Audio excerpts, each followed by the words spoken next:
La politique zimbabwéenne de développement industriel qui vise à stimuler la croissance économique vers une économie intermédiaire supérieure d'ici 2030 est désormais effective. Selon la ministre zimbabwéenne de l'Industrie et du Commerce, Sekai Nzanza, qui a fait l'annonce, cette politique vise à tirer parti des avantages comparatifs sectoriels en privilégiant les chaînes de valeur. Ceci à travers notamment l'amélioration de l'environnement, l'exploitation des entreprises, la mobilisation du financement du développement industriel, le soutien au secteur agricole et financier, le renforcement de la recherche et développement, le transfert de compétences et le développement des infrastructures. Pour l'année 2020, le gouvernement du Zimbabwe ambitionne d'augmenter la production nationale. Une augmentation de la production qui devrait être renforcée par des processus d'exportation compétitifs afin de permettre à l'économie de générer des revenus de change adéquats pour répondre à ses besoins intérieurs critiques. Malgré la mise en œuvre de cette politique, le pays reste encore confronté à certaines contraintes qui ralentissent sa croissance économique. Il s'agit principalement des problèmes de devises étrangères, de l'augmentation de l'inflation et de la croissance du secteur informel.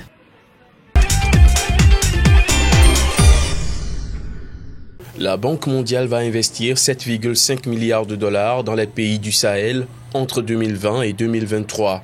Selon le directeur général des opérations de la Banque mondiale, ces investissements visent principalement à appuyer la mise en œuvre de réformes structurelles et à soutenir le secteur privé pour la création d'emplois. Cet appui financier permettra également la réalisation d'infrastructures, le renforcement de l'accès à l'électricité ainsi que la prise en charge des réfugiés. La région du Sahel fait face depuis quelques années à d'importants défis sécuritaires et à l'instabilité causée par la prolifération des groupes armés, essentiellement des extrémistes islamistes. Selon plusieurs experts, l'approche du tout sécuritaire à elle seule ne suffira pas à stabiliser la région. Ceux-ci préconisent concomitamment la mise en place d'un vaste programme de développement qui permettra de transformer positivement les économies, améliorer les conditions de vie des populations et rendre l'espoir aux jeunes. Il faut dire que ces fonds qui seront alloués aux pays du Sahel font partie d'une enveloppe globale de 53 milliards de dollars mobilisée par la Banque mondiale en décembre dernier en faveur des pays africains à faible revenu.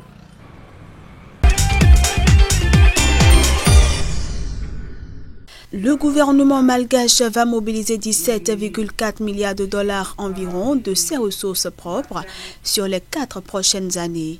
Objectif, financer ses projets de développement.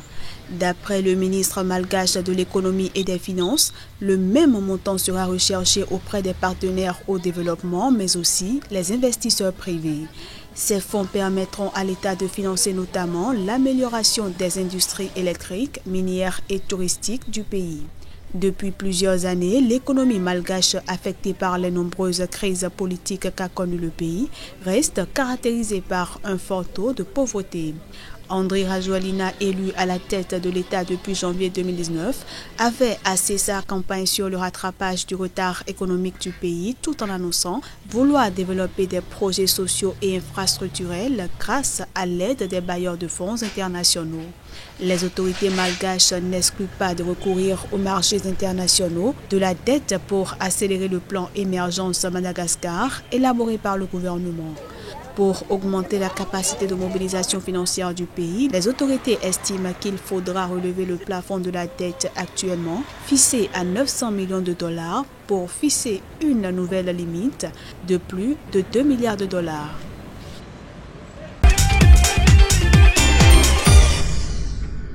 Le nouvel eurobond que la Côte d'Ivoire envisage d'émettre en 2020 s'inscrit dans le cadre d'une plus grande opération de levée de fonds. Il permettra à l'État ivoirien de mobiliser un total de 490 milliards de francs CFA sur le marché financier international. Sur ce montant, plus de la moitié, soit 260 milliards de francs CFA, sera négocié sous forme de prêts directs auprès des banques, selon le ministre Koulibaly. L'argent devrait servir à financer le déficit budgétaire de la Côte d'Ivoire afin de permettre au gouvernement de réaliser les projets prévus dans le cadre de son budget général. Il faut dire que la Côte d'Ivoire avait pourtant renoncé l'année dernière à recourir au marché international de la dette pour financer ses projets en raison de conditions jugées défavorables. Dans le cadre du budget 2020, les autorités avaient néanmoins annoncé qu'elles mobiliseraient 1492 milliards de francs CFA sur les marchés financiers, dont 1002 milliards de francs CFA sur le marché de l'UEMOA.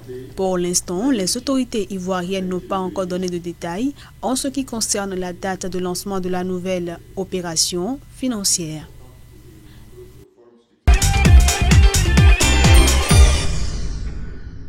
Les ventes de cacao en Côte d'Ivoire pourraient chuter durant la campagne intermédiaire 2019-2020. Conséquence non seulement d'un mauvais temps dû au vent sec et chaud lié au harmattan qui affecte déjà les plantations de cacaoyers, mais aussi des producteurs qui stockent leur cacao en prélude à la campagne 2020-2021 qui s'ouvrira en octobre prochain afin de profiter d'une meilleure rémunération. En effet, la dite saison devrait voir l'entrée en vigueur du différentiel de revenus décent de $400 sur chaque tonne de cacao écoulé, visant à améliorer les conditions de vie des exploitants. Selon les prévisions des acteurs du secteur, le volume total de cacao convoyé vers les ports entre avril et septembre devrait être compris entre 350 000 et 500 000 tonnes contre 527 000 tonnes un an plus tôt. Face à cette situation, les négociants craignent de ne pas pouvoir obtenir des stocks entre août et septembre. Au total, en 2019-2020, un stock de 2 millions de tonnes d'or brun devrait ainsi être acheminé vers les principaux débouchés d'exportation, soit 180 000 tonnes de moins qu'en 2018-2019.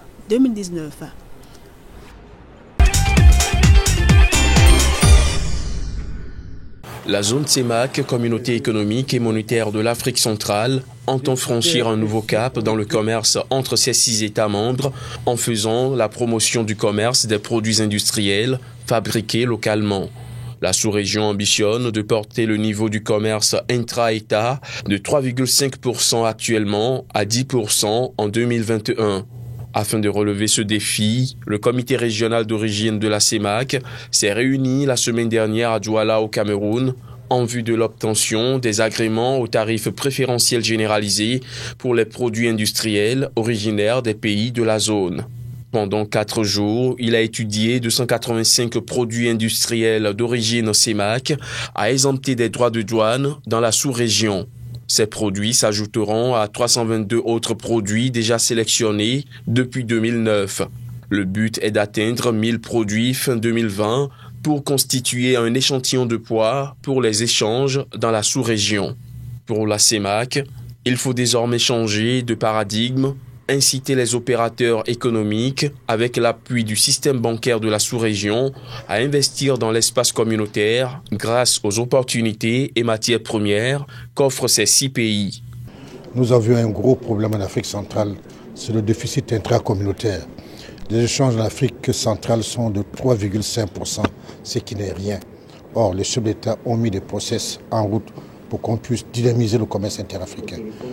Donc le comité régional d'origine va agréer les entreprises qui sont appelées à exercer dans l'espace régional et bénéficier des tarifs préférentiels. Pour nous, c'est une avancée considérable parce que maintenant les producteurs, les industriels qui sont en Afrique centrale peuvent bénéficier d'un marché qui fait plus de 50 millions d'habitants et peut-être plus tard aller dans la configuration CEMAC à 180 millions d'habitants et pourquoi pas, comme on est dans le cas des ZLECAf, aller beaucoup plus loin. Donc aujourd'hui, pour nous, c'est une avancée considérable. D'abord, ça permet de régler nos problèmes de balance des paiements. Nos pays ont des balances de paiement déficitaires parce qu'on ne vend pas souvent entre nous. Deuxième problème, une économie considérable des devises. Et je crois que ça permet aussi de booster l'industrie locale.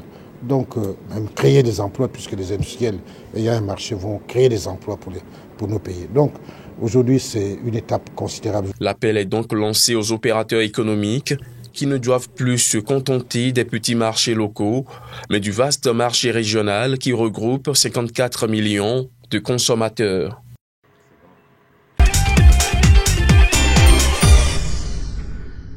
La mesure a été adoptée le 13 février dernier par le Parlement algérien.